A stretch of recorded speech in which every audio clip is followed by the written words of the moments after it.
السلام عليكم. كنت عايز اتكلم في حاجه.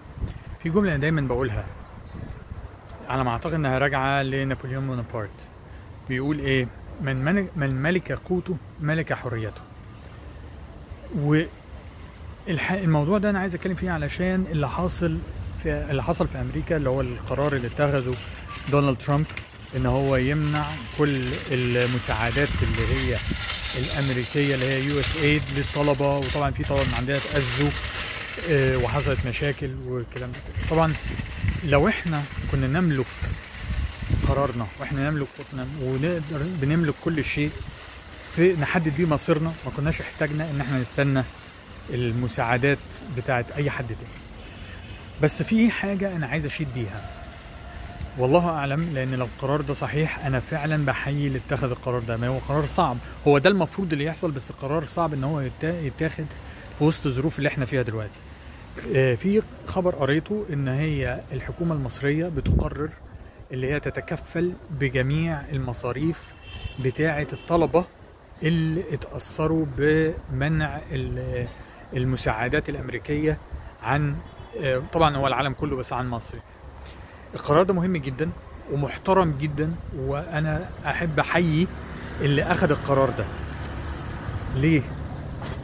لانه فعلا في وسط الديون اللي احنا فيها، وسط المشاكل، وسط الازمات اللي احنا عايشين فيها، ان واحد يطلع من الحكومه وياخد قرار زي ده شيء فعلا يحترم، لان هو كده حافظ على مستقبل وعلى وطنيه الطلبه دول. لان هقول لك حاجه بكل بساطه. دلوقتي ممكن واحد من دول، طبعا هو اكيد يعني العيون الامريكيه بتبقى عليهم، ولو واحد لقوا ان هو نبغى او هيتسحب على طول. طيب دلوقتي لو جه هو بيقول لك انا اللي دفعت لك دلوقتي في مصر، انا دفعت لك الفلوس وانا اللي علمتك وانا الطالب ده هيحس بان هو بلده فعلا يعني مهتمه بيه. يعني فعلا ممكن يكون حد تاني تخلى عنه، بس هو بلده ما تخلتش عنه وفعلا ساعدته وفعلا قامت بالدور اللي البلد المفروض تعمله تجاه شعبها. فمرة أخرى الشخص ده يعني كان بحييك. وبرضه برجع للمقولة اللي أنا قلتها في الأول، هو من ملك قوته ملك حريته. ده دليل إن إحنا لازم، إن البلد هنا لازم تتخلى عن الديون، فكرة الديون، فكرة الاقتراض.